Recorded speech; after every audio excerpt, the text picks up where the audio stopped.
গাইবান্ধার পলাশবাড়ীতে একটি ৮১ ফুট উঁচু রামের মূর্তি নির্মাণকে কেন্দ্র করে দেশজুড়ে তোলপাড় চলছে। সামাজিক যোগাযোগ মাধ্যমে দাবি করা হচ্ছে, ভারতীয় উচ্চপদস্থ কর্মকর্তারা এসে এই মূর্তির ভিত্তিপ্রস্তর স্থাপন করেছেন। কেউ কেউ বলছেন, ভারতের চিকেন নেক করিডোরের নিরাপত্তার স্বার্থে রংপুর বিভাগকে বাংলাদেশ থেকে বিচ্ছিন্ন করার কোনো আন্তর্জাতিক ষড়যন্ত্র চলছে এখানে। কিন্তু এই দাবির পেছনে আসলে সত্যিটা কি? আসলেই কি ভারতীয় কোনো কর্মকর্তা এখানে এসেছিলেন? আর এই কোটি কোটি টাকার প্রকল্পের অর্থের উৎসই বা কি? আজ আমরা কোনো আবেগ বা গুজব নই, একদম নিরপেক্ষ থেকে প্রশাসনের তদন্ত এবং মাঠ পর্যায়ের নিখাদ তথ্যের ভিত্তিতে এই পুরো ঘটনার নৈপথ্যের কাহিনী উন্মোচন করব। পুরো সত্য ঘটনাটি জানতে ভিডিওটি শেষ পর্যন্ত দেখতে থাকুন। প্রথমে ভৌগোলিক বিভ্রান্তিটি দূর করা যাক। অনেকেই এটিকে রংপুরের পলাশবাড়ী বলছেন, তবে এটি মূলত রংপুর বিভাগের গাইবান্ধা জেলার পলাশবাড়ী উপজেলার হোসেনপুর ইউনিয়নের মধ্যরামচন্দ্রপুর গ্রামে অবস্থিত। সেখানকার শ্রী শ্রী রাধা গোবিন্দ ও কালী মন্দির প্রাঙ্গণেই এই মূর্তিটি তৈরি করা হচ্ছিল। এই রাম মূর্তিটির উচ্চতা প্রায় ৮১ ফুট। যদি এর কাজ শেষ হতো তবে এটি হতো বাংলাদেশের সবচেয়ে বড় রাম মূর্তি। স্থানীয় সূত্র অনুযায়ী এর নির্মাণ কাজ প্রায় ৮০% শেষ হয়ে গিয়েছিল।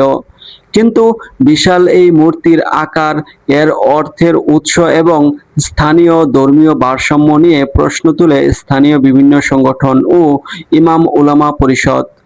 পরিস্থিতি যেন আইন শৃঙ্খলার বাহিরে চলে না যায়, সেজন্য গত ১১ জুন ২০২৬ তারিখে মন্দির কমিটি এবং স্থানীয় প্রশাসনের উপস্থিতিতে এক বৈঠকের মাধ্যমে মূর্তি নির্মাণের কাজ আপাতত সম্পূর্ণ স্থগিত ঘোষণা করা হয়েছে।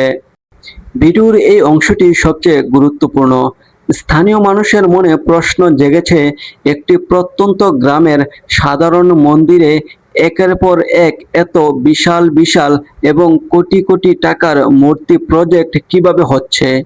সাম্প্রতিক সময়ে দেশের শীর্ষস্থানীয় জাতীয় গণমাধ্যম ও স্থানীয় প্রশাসনের বরাতে জানা গেছে, এই মন্দিরের মূল উদ্যোক্তা ও প্রতিষ্ঠাতা হরিদাস চন্দ্র তরুণী। অনুসন্ধানে জানা যায়, তার ৩ ভাই বর্তমানে ভারতে বসবাস করছেন। হরিদাসের হঠাৎ করে বিপুল অর্থের মালিক বনে যাওয়া এবং এই বিশাল মূর্তি প্রকল্পের পেছনে অর্থের মূল উৎস আসলে কি, তা নিয়ে ইতিমধ্যে গোয়েন্দা মহলে গভীর নজরদারি শুরু হয়েছে। শুধু তাই নয়, অভিযোগ উঠেছে এই মন্দির প্রাঙ্গণকে কেন্দ্র করে প্রায় ১৪৪টি ছোট বড় মূর্তি নির্মাণের একটি মহা পরিকল্পনা ছিল, যা একটি বিশাল ধর্মীয় কমপ্লেক্সে রূপ নিচ্ছিল। এই বিশাল ব্যয়বহুল প্রকল্পের নেপথ্যে ভারতীয় হাইকমিশনের কর্মকাণ্ডের কোনো গোপন পরিধি বা অর্থায়ন রয়েছে কিনা তা খতিয়ে দেখতে স্থানীয় প্রশাসন ও উচ্চ পর্যায়ের গোয়েন্দা সংস্থাগুলো ইতিমধ্যে তদন্ত শুরু করেছে। এবার আসা যাক, এই মূর্তিটি নির্মাণে ভারতীয় কোনো কর্মকর্তা উপস্থিত ছিলেন কি না। এখানেই রয়েছে আংশিক সত্য এবং আংশিক গুজবের মিশ্রণ। সত্য তথ্য হলো, বর্তমানে বিতর্ক তৈরি করা এই ৮১ ফুটের রাম মূর্তিটির ভিত্তিপ্রস্তর বা নির্মাণ কাজে কোনো ভারতীয় কর্মকর্তা সরাসরি আসেননি, কারণ এর কাজ এখনো অসমাপ্ত এবং এটি এখনো উদ্বোধন করা হয়নি। তাহলে প্রশ্ন হলো, ভারতীয় কর্মকর্তার ছবি বা নাম কেন বারবার উঠে আসছে? মূলত এই একই মন্দির প্রাঙ্গণে এর আগে আরো দুটি বিশাল বিশাল মূর্তি স্থাপন করা হয়েছিল। একটি ২৮ ফুট উঁচু শিব মূর্তি এবং অন্যটি ৫৩ ফুট উঁচু কৃষ্ণ মূর্তি। রাজশাহীতে নিযুক্ত ভারতীয় সহকারী হাই কমিশনার মনোজ কুমার পূর্বে এই মন্দির প্রাঙ্গণ পরিদর্শন করেছিলেন এবং সেখানে একটি মূর্তি আনুষ্ঠানিক উদ্বোধন করেছিলেন। সোশ্যাল মিডিয়ার অনেকেই সেই পূর্বের পরিদর্শনের ছবি ও ভিডিও ক্লিপগুলোকে বর্তমানের নির্মাণাধীন ৮১ ফুটের রাম মূর্তির সাথে জুড়ে দিয়েছেন, যার ফলে সাধারণ মানুষের মনে তীব্র বিভ্রান্তি তৈরি হয়েছে যে বর্তমান রাম মূর্তির পেছনেও হয়তো ভারতীয় হাইকমিশনের সরাসরি কোনো সম্পৃক্ততা রয়েছে। এই বিতর্কের পেছনে যে ভূরাজনৈতিক তথ্য বা কনস্পিরেসি থিওরি প্রকাশ করা হচ্ছে, এবার সেটি বিশ্লেষণ করা যাক। রংপুর বিভাগটি ভারতের অত্যন্ত সংবেদনশীল করিডোর, যা শিলিগুড়ি করিডোর বা চিকেন নেক নামে পরিচিত, তার খুব কাছাকাছি অবস্থিত। ভারতের মূল ভূখণ্ডের সাথে তাদের উত্তর পূর্বাঞ্চলীয় রাজ্যগুলোকে যুক্ত করেছে মাত্র 22 কিলোমিটার চওড়া এই করিডোরটি।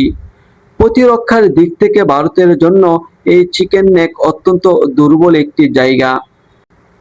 বাংলাদেশের অনেক বিশ্লেষক ধারণা করছেন, ভারত তাদের এই করিডোরের সুরক্ষার জন্য বাংলাদেশের রংপুর বিভাগকে একটি কৌশলগত বাফার জোন বা প্রভাব বলয় হিসেবে ব্যবহার করতে চায়। আর এই সীমান্ত ঘেঁষা এলাকায় একের পর এক বিশাল বিশাল মূর্তি স্থাপন করা সেই সাংস্কৃতিক ও ভূরাজনৈতিক আধিপত্য বিস্তারের সুদূর প্রসারী পরিকল্পনার অংশ। যেন ভবিষ্যতে কোনো সংকট তৈরি হলে এই অঞ্চলটিকে বাংলাদেশ থেকে বিচ্ছিন্ন করা বা তা ব্যবহার করতে পারে। তবে আন্তর্জাতিক সম্পর্ক বিশ্লেষকদের মতে, রংপুর বিচ্ছিন্ন করার ষড়যন্ত্র বা ভারত কর্তৃক অঞ্চল দখল, এই দাবিগুলো কোনো প্রাতিষ্ঠানিক বা দাপ্তরিক ভিত্তি নেই। বাংলাদেশ একটি স্বাধীন ও সার্বভৌমত্ব রাষ্ট্র। বাংলাদেশের সেনাবাহিনী এবং নিরাপত্তা বাহিনী দেশের প্রতিটি ইঞ্চির সার্বভৌমত্ব রক্ষায় সম্পূর্ণ প্রস্তুত ও সজাগ দৃষ্টি রাখছেন। তাই সামাজিক যোগাযোগ মাধ্যমের এই দাবিগুলোকে আপাতত রাজনৈতিক অনুমান নির্ভর আলোচনা হিসেবেই দেখা হচ্ছে। বাংলাদেশ একটি ধর্মীয় সম্প্রীতির দেশ। এখানে হিন্দু, মুসলিম, বৌদ্ধ, খ্রিস্টান সবাই মিলেমিশে একাকার হয়ে বসবাস করে থাকে। তবে যে কোনো বড় স্থাপনা বা প্রকল্পের ক্ষেত্রে স্থানীয় জনগণের সংবেদনশীলতা, ধর্মীয় ও আইনি প্রক্রিয়া এবং রাষ্ট্রের নিরাপত্তা ও কৌশলগত অবস্থানকে অগ্রাধিকার দেওয়া খুবই জরুরি। এই পুরো ভিডিওটি নিয়ে আপনার ব্যক্তিগত মতামত কি? প্রশাসন ও গোয়েন্দা সংস্থার এই তদন্ত নিয়ে আপনি কি ভাবছেন?